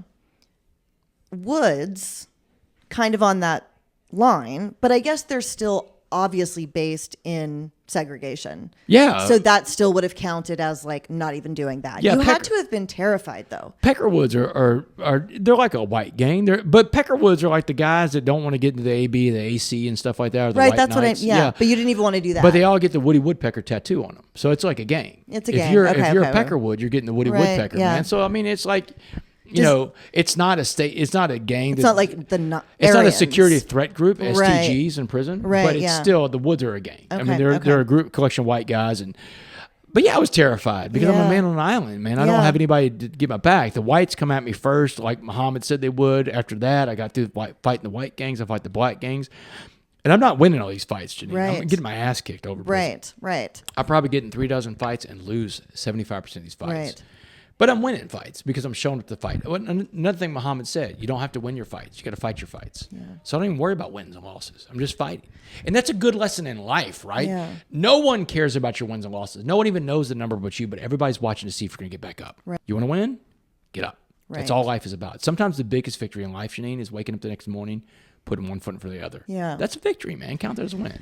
So you eventually parole, right? You do 7 years. So one of the things that happened in prison is once I established myself and I started working in program recovery, I learned about servant leadership because a big thing in recovery is service work. We want to help other people. The 12th step, even when you work a 12th step, you're helping to bring other people that are struggling out there. But serving other people is a big thing. Service is a big part of our program recovery. So I start teaching guys how to read and write. I'm thinking, how do I serve these guys around me? And I open a free tutoring service in there. I'm teaching guys how to read and write. Being the coffee bean, energizing the environment. Yeah, right. I'm getting ready for the GED test. Yeah. You ever get out of prison one day, you're going to be a better husband, better father because you can get a job now. And as a result of what I'm doing, I'm teaching guys about a healthy community because a lot of these guys didn't have fathers. They didn't have families like I had. They didn't have the advantages. I had all the advantages in life. I'm a very privileged person. So I'm teaching them the stuff that I was taught growing up that they never got taught. A healthy community is a community where everybody comes together, they throw all the talents on the table, and everybody says, hey, you know what, if everybody needs this talent, I'm your guy for this. An artist, a tattooist, whatever. Somebody that can help do things for other people. I'm your guy because this is my talent. And so when I started teaching guys how to read and write, I put my talent out there on the table for everybody. And other people saw that. And everything in prison is very transactional. So it's like there's nothing for free in prison. Believe me, you don't want to accept anything for free. Right. There's a big price on that. Right. Yeah, kind of like dope isn't free. Right. Yeah, stuff in prison is not free. So guys would say, man, look, I can't accept this for free from you, this tutoring stuff. How do I pay you? And I'm like, don't pay it back. Pay it forward. Yeah. You find someone else in need of something. The way you pay me back is you go help that person. So now I'm teaching this prison artist, teaching him how to read and write. This old Hispanic guy, greatest artist we have in the whole pod. he hears that someone else in the pod, this indigent guy, indigent means you have no money. This indigent guy wants to make a Christmas card to send home to his family, but he's got no money, right? So he said, hey, Damon, I found it. I found how I'm going to pay you. This guy needs a card. I'm going to draw the best card. Jeannine, I get emotional when I talk about this guy's card. So this guy's been in prison a long time. It's indigent. And the longer you're in prison, the more family pictures tend to change in the free world. You're not in them anymore. I found out when I got home from prison after 7 years, there, you have these moments where, and you take the 3 years of Damon being out in the drug world, so there's really a 10-year gap that I'm not in any pictures. So this guy's been in prison a long time. So what he does is he asks the artist, can take all these family photos that people have sent me and put him in them. Put a whole family picture together of everybody together. Oh, wow. And it was, and he drew the guy as he sees him in prison. So he puts him in the middle with all his family members around him. And it's just, this beautiful portrait. And it's a portrait. It is high level art. Yeah. But he did that because he saw that I taught him how to read and write. Right. And that was his gift. So, and the guy that gets the card, right, because he's like, I can't pay you. The guy's like, don't pay me, pay it forward. And so then you see that guy running around prison and he's pushing the handicapped people to chow. Oh. Because he has no money, but he wants to help out. Right. Here's what I learned about people. Right. Human beings, we want two things out of life. We want to belong and we want to be loved. And when those two things are met in the human condition, anything is possible in the human spirit. And we can be a part of something. Because everybody wants to have value. That's what we want. We want to have value. No one that I ever met that's an addict said, hey, you know what? I want to be a drunk. I want to be a drug addict. I want to be a detriment thief. to my society. I want to steal from people. I want to have people look at me and think I'm scum. I want to live on the streets. Right. No one said it. No one says that. Everybody wanted to be an astronaut or a nurse or a doctor, a lawyer, a policeman, a fireman. Football player. Yeah, a football player. Right. We all had these dreams, but I became all those things. I became a drunk, a drug addict, a thief, a prisoner, an inmate, a homeless person at one point. But no one set out to do that. I don't meet any addicts that said I aspired to do that, So we want to belong, we want to be loved. So when I get to my parole hearing in 2015, the lady from parole, she's going over this file. She's like, it's wild to see a person like you in this situation because we don't see people like you. You're the definition of a privileged person. You had it all, So she said, we know that you didn't just change yourself. You changed the whole prison. We're aware of that. So the question we have for you is this. If you could be remembered for being anything in life, anything at all, she said, tell me what that one thing would be, but give it to me in just one word. She said, go. And Jeannine, I had her answer for her without thinking. I knew the answer because I've been living that answer, because I've been living in a program recovery the whole time I was in prison. And I fired her answer back at her and I said, useful. I said, I just want to be useful. Remember that little bitty line in the Serenity Prayer? Because if we can live on that little bitty line, we can be useful again. And so I told her, I said, I just want to be useful because every human being wants to have value. Yeah. And November 16, 2015, 10 years ago from when we recorded this, I walked out of Texas prison, but not free. Right. I'm on parole till 2073. So I Yeah. got 49 right now. So at the recording this thing, I'm 49. I got 48 more years. So I am past the halfway mark. Yeah. So that's a positive. That's good. But I wake up every day, Jeannine, and I got this incredible smile on my face because I get to be on parole. I have this incredible get-to mindset. What prison gave me was this incredible measuring stick for what a bad day looks like. Right. My worst day out here is better than my best day in prison. Yeah. And it's like you were asking me about, so last night before we get to this day recording, I thought Damon was going to have to cancel. Yeah. I was like, how do you have the energy to do this? I post on social media. I also want to go over what your life does look like now quickly too. So, but we finish will, what you for were sure. saying too. So I post on social media, social You're media. still in the air at like 10 o'clock at night. Yeah, I was so like, people on social media, I'm supposed to see you tomorrow at 11. You're over the Gulf of Mexico.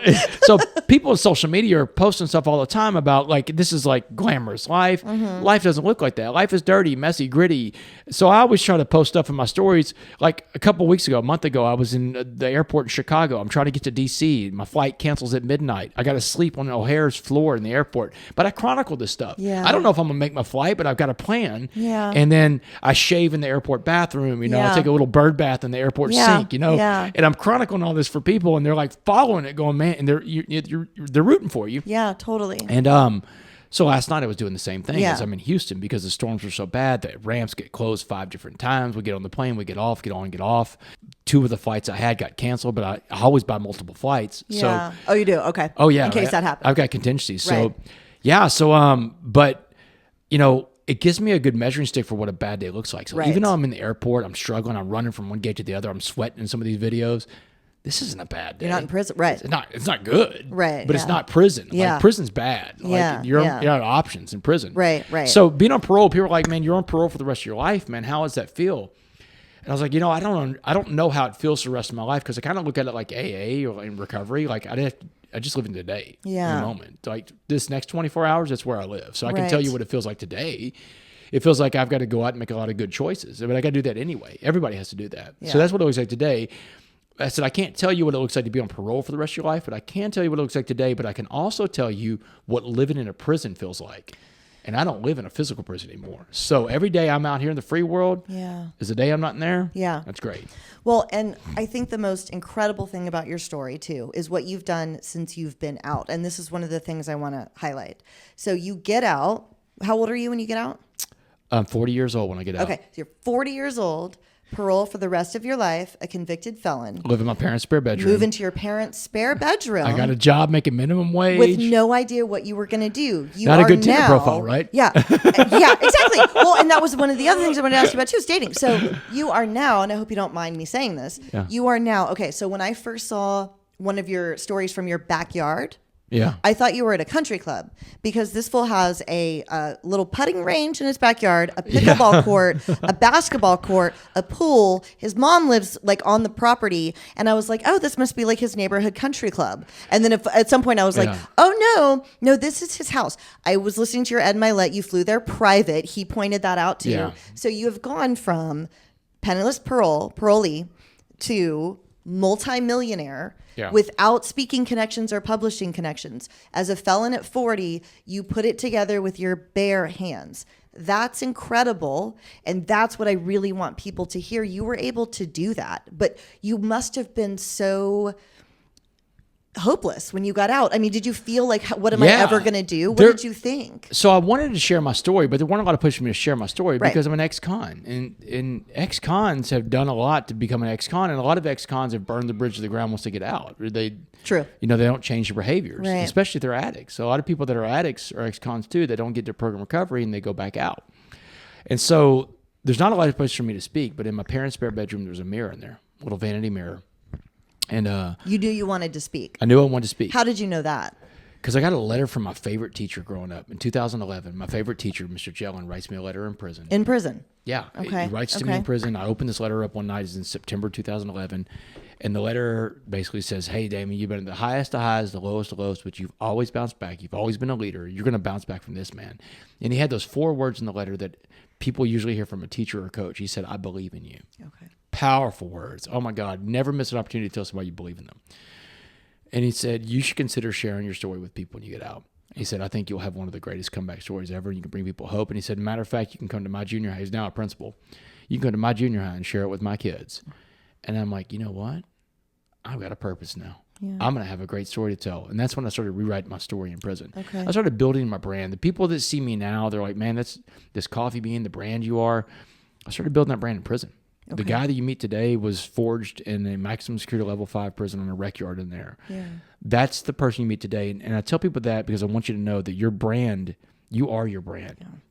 And you should always be building your brand. Always be branding. Always be building your brand. Like you are the brand. So what do people see when they see you as a brand? Is it a good brand or is it a bad brand? Yeah. Is it something that you pass by in the grocery store, you go to the next thing on the shelf? Or do people grab that, they put it in their cart? That's what you want to be. And so I was building that up in there, but I'm out of prison now. And I've lost all respect from everybody. I lost all trust from the choices I made. So I got to build that up. And I practiced my presentation in front of a mirror for 2 years because there's nowhere for me to speak for the most part. And I get my lucky break. I meet a bunch of coaches one night at a coaches awards show. 7 of them tell me no. 1 guy says yes. Dabo Swinney. Yeah. Dabo Swinney in 2017 brought me in to speak to Clemson. And after that, Dabo plugged me into every coach in America. Kirby Smart, Lincoln Riley, Chip Kelly, Lane Kiffin, Nick Saban. They all bring me in to talk to their teams. And then he introduced me to a guy named John Gordon. Right. So John Gordon and I meet in 2018. John's one of the biggest motivational speakers and authors in America. He's the Energy Bus guy. And he teams up with me, calls me up out of the blue, says, hey, man, Dabo told me your story. He told me about the coffee bean. Let's write a book. We'll call it The Coffee Bean. And Jeannine, the book, The Coffee Bean, comes out in 2019, 10 years after I first heard that story from Muhammad in a jail cell. And it takes off in America first, and then it takes off around the world, gets a global publishing deal. And then in 2020, when you heard the story from Dabo on that podcast, the world was a pot of boiling water. The whole world was a pot of boiling water. And the whole world was searching for the right message. And that's when so many people discovered the coffee bean. Is that when it really kind of took off even more? It took off. Forbes made it one of the top books to read in 2020. Oh, that's so cool. Yes. And just it hit. And that's when everybody discovered that there's a guy that goes around telling this story. But one of the things that happened during COVID, and you hit on this earlier, when COVID hit, I lost everything from my speaking business. March 2020, everybody canceled. Yeah. I've got $250,000. I was about to make $250,000 that year in 2019. I was so 2020. I was so excited, but everything canceled in March of 2020, and I was miserable at home. And my wife, she's like, "Hey, listen, you got to snap out of this thing. You beat the coffee beans." What she's telling me. So I'm like, "All right." So I get with a friend of mine that's got a big Zoom platform. I said, "Hey, listen, you're out of work right now." She's a teacher consultant. You're out of work right now. Let's get out there on social media. I'm going to give away my presentation for free for everybody out there right now. People need the coffee bean. And so I started doing Zooms every day. Did 3 a day. I did over 100 in the next 4 months, right? And so what's happening at this point is every day I'm getting up. I have a purpose. I know people are waiting for me. People are waiting to be inspired. I'm getting up every day, and I'm getting in my reps. I'm keeping my presentation fresh and good. I'm working at it. And I'm getting up every day, and I'm sharing this story out there with people that have never heard it before. And 4 months after the pandemic hit, when the lockdown started lifting, I started getting messages in every social media app, emails coming through. "Hey, you did a presentation I sat through that was virtual. Our company's coming back online. We want to bring you in to speak, and we're going to pay you to do it." Okay. Just like that, the whole business was revived. And since the year 2021, I've been on the road 20 to 25 days of every month. I know, that's insane. Sharing the story. And that's crazy. And I don't have an agent. I don't have a booking person. Yeah, I was asking you about that. I was like, wait, how are you doing this? So you negotiate everything your own. You built this all yourself. My wife left from being a nurse practitioner to run the business side of the speaking business thing. So how did you meet her? So she married you before any of this. Way before. How did you meet her? So I met her. And how did she know you were going to be... She couldn't have known. She couldn't know. She's a nurse practitioner when I meet her. I'm making just above minimum wage working this law firm. And she has a child. She has a child. She makes 5 times what I make. I guess she was relatively independent. She's very independent. Okay, she's very independent on her own. Yeah. A nurse practitioner. I mean, she makes really good money. She has a little daughter. But still, she believed in you just as you. Oh, she believed in me. Yeah, she was one of the first people to believe in me. And dating wasn't great for me. I'm incredibly uncomfortable in my skin. Right, I've got this lifetime on parole. I don't have any access to money or anything like that. Right. But I meet her. I'm living in my parents' spare bedroom when I meet her. So she literally and you're like 42 or something. Yeah, I'm like 42 years old. She's walking through my parents' living room, saying hi to my parents to go to the spare bedroom, and And y'all, she is very pretty. Yeah, and I googled your wife. She is very pretty. She's beautiful. Yeah, yes. Kendall's beautiful. So we're doing what couples are doing in the spare bedroom, right? And my parents are in the other room. She falls in love with that guy. Yeah. Like literally, when I'm getting ready to write my first book, I've got to convince the publisher to take me in. So I got to go through all my social media posts and track how many likes and views I get, right? And this really lays bare about how vulnerable. I have nothing going on at the time on social media. I like that you share that in the book. Yeah, too. Because we have to have that stuff if we want to be in this world. Yeah, and it's so shitty and cringy to talk about. Yeah, and when I see you, you're 400,000 followers, but for you to write that you only had like 100 and you were building, I was like, oh, that's refreshing to see. Yeah, it started out with a social media page. No one knew about it, right? And only the people that really knew me were liking my posts. And, right. There was a post we got to that had 800 views, a video that had 800 views. We're like, oh my God, we're high-fiving. You got to take time to celebrate the wins, right? Yeah. And so she's on her laptop in my parents' spare bedroom. I'm writing down everything she's done. Hey, this post on this date. And it got me, I got my book published. I mean, she fell in love with that guy. Right, yeah. We get married on May 18th, 2019. Now, May 18th was a big date in the story. It was the day I got sentenced to life in prison. May 18th, 2009. May 18th, 2019. I get married for the first time. So 10 years to the day. That's crazy. Yeah, it's crazy. So, but that's our anniversary.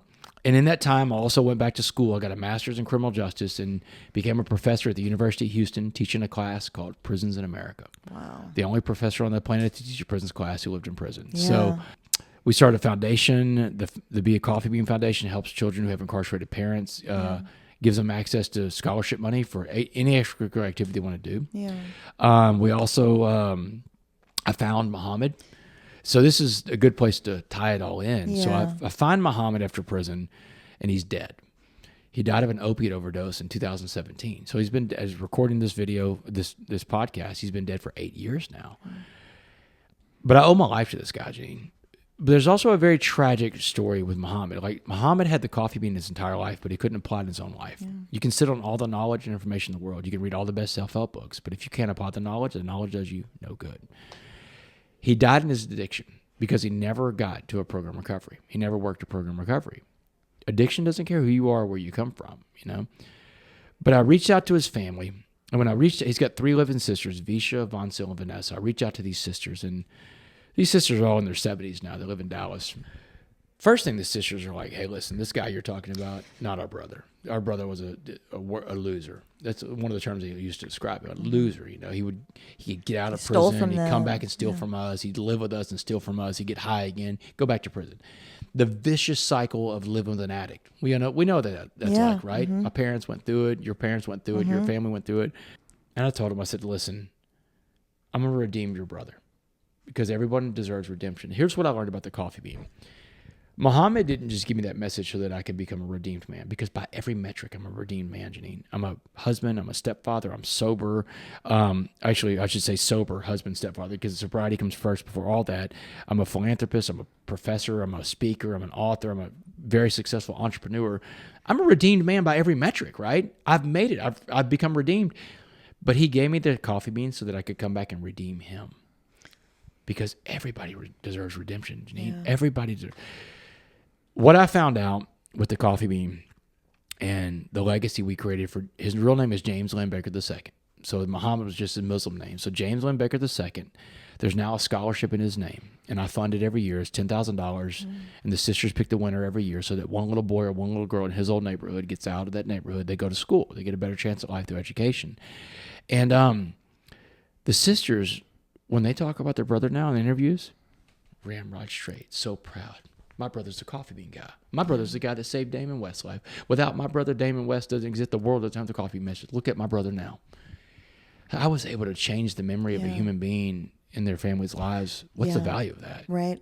Also, to me, that's every addict that you think of that is such a piece of shit. Yeah. Internally has some gift like that. Like, he obviously internally was this great person with this wisdom and insight. And I think we're all like that, right? Like, he had disappointed the people in his life, but he had that insight. And it's just a matter of, can you connect to that? Last question. Yeah. You said you can have all the insight in the world, but not implement it in your life. How do you get from knowledge to implementation if you're not able to get there? What do you mean? So, like, you can know the coffee bean story, but not actually implement it in your life, and die in addiction. You can have knowledge without actually turning it into action. How does somebody go from knowledge to action if you know all these things, but you're not actually doing them for yourself? You have to have, in my opinion, you have to have a spiritual awakening. Okay. Because a spiritual awakening, in my opinion, so religion is a man-made thing. Spirituality is your conscious contact with whatever you call God. So it's whatever you think your higher power is, but you have to turn your life and your will over to a higher power. And that's the spiritual awakening I had inside that prison. Prison for me was like going into a cocoon as a caterpillar, coming out as a butterfly. Yeah. But it was a spiritual component. That spiritual component then, spiritual component now, that leads me to my prayer every morning. God, put in front of me what you need me to do today for you, and let me recognize it when I see it. So that's how you do it. You have to get outside yourself. To do anything big in life, you have to go out and serve. You have to get outside yourself. And that's a spiritual component, because when you serve, you're doing it. You know, it's almost like grace. You know, when you give someone grace, you're giving them something big. When you serve, you're giving them something big. You serve, a lot of times you're giving up your time. Your time is the most precious resource you have. Once it's gone for good. And all the money in the world can't buy one more second, right? And when you show grace to somebody, grace is a very big thing. Grace always costs the person giving it more than it costs the person who receives it. It's a big thing to give somebody grace, because it's going to cost you more to do that. But when you find yourself in a place of life of humility, of grace, of service, these are spiritual attributes, right? In the big book, we have these 4 spiritual principles: unselfish, honest, pure, and loving. And when we can work our lives in those 4 spiritual principles, we get away from the other side where it's selfish, self-seeking, self-want, self-desire, self-delusion. And so I think in order to implement any big change in your life, to take the knowledge and implement it, you have to have a spiritual component. Yeah. And I don't know what your spiritual component is, but I think you'll find it when you'll know it when you find it. Yeah. Well, thank you so much for your time. Thanks for coming out to LA to do this. You drive up from San Diego. Thanks for doing that. Of course, man. I'm so excited. I can't believe that I went from sitting on the floor in that gym 5 years ago. Yeah. And my clients are going to love this too. I mean, they're going to remember it so well. And that's so cool. And here we are. And like the football, it came back into your life in a different way. Speaking came back into my life in a different way. And I feel like none of our dreams are ever really gone. They just reappear in different ways. And I'm so grateful that I actually got to meet you. And I appreciate your time so much. It's so awesome. Thanks, man.